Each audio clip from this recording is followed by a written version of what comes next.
So here are 3 ways, free, that will get you to crush stress and bounce back faster than ever. And you're also going to want to stick around till the end because we have a bonus for you of something that you're probably doing, but you're probably not doing very well. So, I mean, why should we even care about reducing stress, right? Well, it's more than just an unpleasant feeling. It affects the mind, brain, and the body. So when we're stressed, we kind of go into a reactive mode. So in terms of the brain, what does this mean? Well, areas like the prefrontal cortex, which are important for executive functioning, inhibiting our impulses, planning, delaying gratification, they basically go offline. So we're more controlled by subcortical regions that are involved in habit formation, reward, acting on these like basic urges and impulses. And in terms of behavior, this translates to acting a bit rashly, acting on what you want right now in lieu of goals that you want to achieve later. And this also trickles down to the body. So when we're stressed, we activate the sympathetic nervous system, which is involved in the stress response. It's also called the fight or flight system. And in the short term, it's good because it helps you escape bears or predators. But in the long term, you get things like chronic disease, things like hypertension, diabetes, heart disease. And you also see increased risk of things like mental illness. So really, chronic stress erodes resilience. So you're more vulnerable to a variety of diseases. And even if you don't care so much about disease, when you're chronically stressed, you're not going to be productive and you're not going to perform at your best. So numero uno. This is something that you do through your entire life, unless you're dead.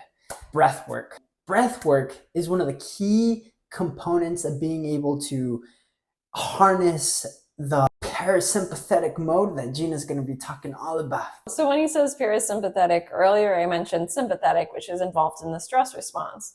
And the parasympathetic nervous system is the rest and digest system. So it's involved in relaxation and recovery. So it counterbalances the sympathetic nervous system. And when we breathe, breathing is really the one way we can directly influence these systems and change the balance. By simply extending our exhales, we can activate the parasympathetic nervous system to reduce stress levels. We should also be sure to inhale through our nose since it's designed for filtering air, not your mouth.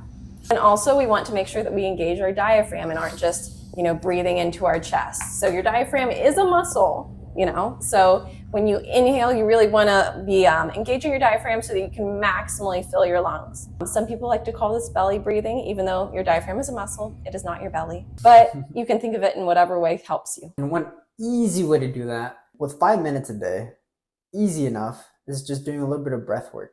You could do things like box breathing or diaphragmatic breathing, which is breathing into your belly, into your diaphragm, and releasing out slowly. And you can breathe anytime, anywhere without equipment. You can do it in the grocery line. You can do it in the car. You can do it while walking. Or even while you're in the toilet. Numero dos is my personal favorite. Gains, or making gains at the gym, call exercising.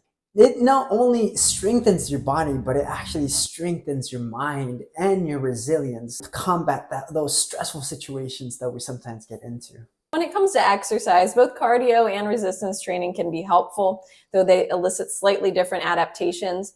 When it comes to cardio, it more directly increases parasympathetic tone or vagal tone, so it basically strengthens that relaxation response to help counteract stress. With resistance training, you build muscle, and it has a variety of other beneficial adaptations that also ultimately can increase vagal tone, but it's a little less direct route potentially.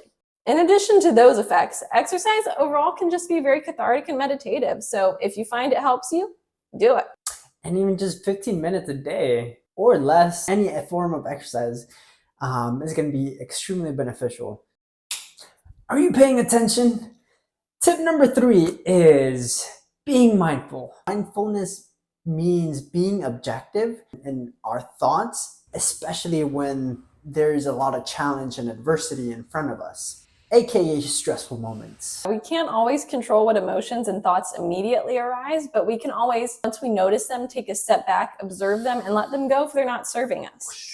On a similar note, a lot of us tend to fall prey to cognitive distortions, which are these negative thoughts or negative self-talk that can cause unnecessary stress. One good exercise, if you notice that you're having these cognitive distortions or these negative thoughts, is you can write down the negative thought and create a table, and to one side write evidence for that thought, and then also write on the other side evidence against that thought. Once you kind of review the evidence, you can write a more balanced thought at the bottom, which is probably going to be more positive. So before we go into the bonus tip, if you want to learn more about performance and optimizing your health, then join our free Facebook group, Mind Body Mastery for High Performers. We'll go into different challenges, provide the resources, additional resources, even like the notes to this video, and just interact in a more personal basis. So now on to the bonus. The one thing you're already doing, but suck at.